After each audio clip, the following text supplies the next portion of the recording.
देश्यम् अव्यक्तं पर्युपासते श्रद्धया परयो प्रेता तेने युक्ततमामता सन्नियम्येन्द्रियग्रामं सर्वत्र समबुद्धयः ते प्राप्नुवन्ति मामेव सर्वभूतहिते रताः क्लेशोऽधिकतरस्तेषाम् अव्यक्तासक्तचेतसाम् अव्यक्ताधिगतिर्दुःखम् देहभक्तिरवाप्यते ये तु सर्वाणि कर्माणि मयि सन्न्यस्य मत्पराः अनन्येनैव योगेन मां ध्यायन्तमुपासते तेषामहं समुद्धर्ता मृत्युसंसारसागरात् भवामि न चिरात् पार्थ मय्यावेशितचेतसां मय्येव मन आगच्छ मयि बुद्धिं निवेशय निवसिष्यसि मय्येव अत ऊर्ध्वं न संशयः अत चित्तं समाधातुं न शक्नोषि मयि स्थिरम्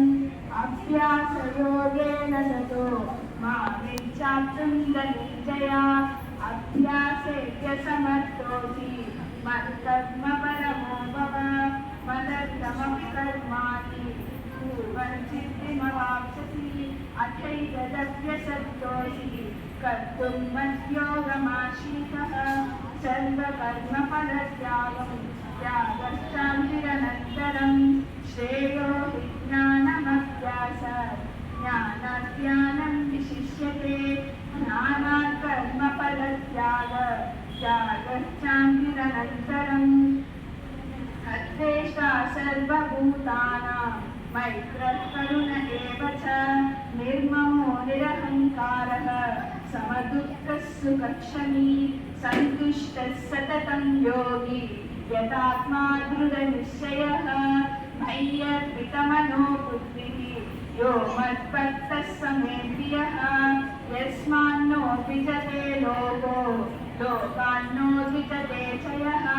हर्षमर्षाबलोद्वेगै मुक्तो यः स मे प्रियः अनपेक्षः शुचिर्दक्ष उदासीनो गतव्यतः सर्वारम्भपरित्यागी यो मद्भक्तः स मे प्रियः यो न हृष्यति न द्वेष्टि न शोचति न काङ्क्षति शुभः परित्यागी भक्तिमान् मे प्रियो नरः क्षमः शत्रौ च मित्रे च तथा मानापमानयोः शीतोष्ण सुखदुःखेषु समः सङ्गविवर्जितः तुल्यनिन्दास्तुतिर्मौनी सन्तुष्टो येन केनचित् अनपेक्षः शुचिर्दक्ष उदासीनो गतव्यता